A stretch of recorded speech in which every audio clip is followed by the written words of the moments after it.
The wind that night was colder than anything the small village of Dawson had ever felt.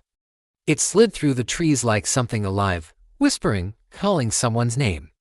Standing before the abandoned boarding school on the hill was James, an 18-year-old known for his curiosity. Villagers always talked about this place, about the students who vanished without a trace, and the teacher who supposedly never left. James wanted to prove the legends were just stories, nothing more than campfire tales. But as he approached, he felt a chilling certainty that the building had been waiting for him. The massive iron gate, rusted shut for decades, creaked open on its own. He hesitated for only a second before stepping inside. The moment he crossed the threshold, the air turned heavy and suffocating. His phone's flashlight, his only source of light, began to flicker for no reason.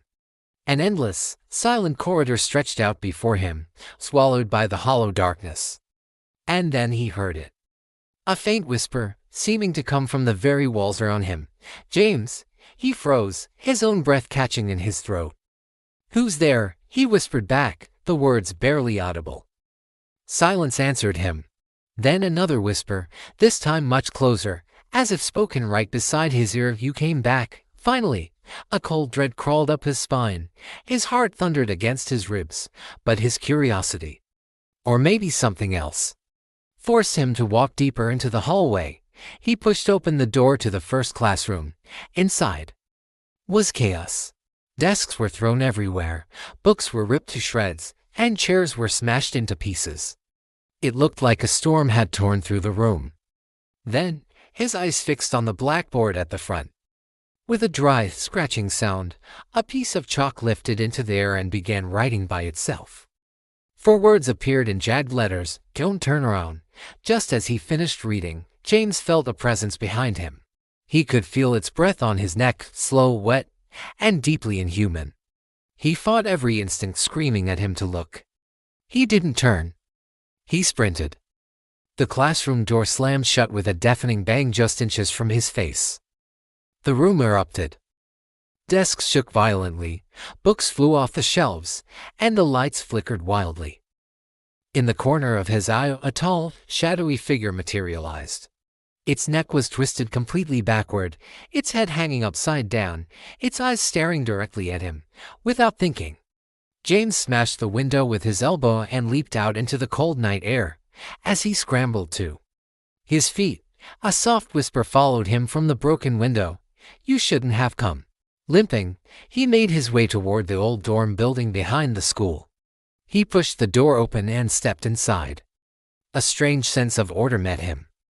All the beds were perfectly made, the sheets pulled tight, the pillows fluffed. It was too perfect, as if the vanished students were still living there, expecting to return at any moment. On one of the beds, he found a dusty photograph. It showed 20 smiling students gathered around their teacher. But the teacher's face had been violently scratched out, leaving a vicious scar on the old picture. Suddenly, a loud bang echoed from the floor above. James's heart leaped into his throat. He climbed the stairs carefully, each old wooden step creaking under his weight. At the end of the hall, the door to room 13 was slightly ajar. Inside, lying on the floor, was a diary. He picked it up. The ink was faded, but he could just make out the words, "She doesn't let us leave. She whispers our names. She waits until we sleep." The page was smudged with what looked like red fingerprints. Just then, he heard footsteps echoing in the hallway. They were slow, dragging, uneven. Panicked, James quickly slid under the bed, pulling his body into the darkness. A shadow fell across the doorway. Something entered the room. He watched as the misshapen feet stopped beside the bed. The mattress above him sank as the creature sat down. It began breathing heavily, sniffing the air, searching for him. And then, the worst possible thing happened. His phone vibrated in his pocket. A single, silent buzz above him. The breathing stopped. The silence stretched for a terrifying moment before it was shattered by a horrible, bone-cracking scream. James rolled out from under the bed and ran for his life. He burst out of the dorm building, gasping for air. The wind howled around him, carrying whispers on its current. James, behind the main school building, he found a heavy, locked metal door leading down into the ground. The whispering grew louder here, more insistent. Fueled by adrenaline, he kicked the door open and stumbled down the stone steps into the basement. The air was freezing. In the middle of the room, candles were arranged in a circle, their flames flickering weakly. Old school papers and forgotten assignments were scattered everywhere, and in the center of the circle stood a woman, or what was left of one. Her limbs were too long, stretched at unnatural angles. Her spine was bent in impossible ways, and her head was twisted completely backward. Her mouth frozen in a silent scream. She was wearing a tattered teacher's uniform. James took a step back in horror. In that instant, every single candle went out, plunging the basement into absolute darkness. Her voice came from every direction at once, a chilling, distorted echo. Class isn't over. He felt cold, bony hands grab his ankles from beneath the floorboards. He shouted, breaking free, and scrambled back up the stairs. But the school he returned to was not the one he had left. Lights were on, casting a clean, sterile glow down the hallway. The corridors were pristine. Students walked calmly through the halls, carrying books, chatting quietly. But as he stared, a new horror dawned on him. None of them had faces. Their features were smooth, blank expanses of skin.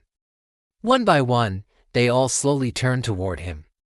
The air filled with a chorus of whispers, 100 voices speaking as one to stay. Stay with us, forever. The faceless students began to rush at him. He turned and ran, desperately searching for the exit, but it was gone. There was only an endless corridor stretching into infinity, and endless whispers closing in. He felt a cold hand touch his shoulder, and then everything went silent. The next morning, worried villagers found the school's iron gate standing wide open. On the ground just inside lay James's phone, its flashlight still on, cutting a lonely beam into the morning mist.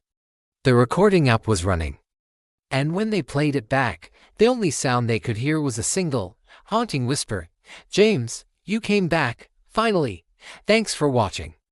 If you enjoyed this story, don't forget to like and subscribe for more chills.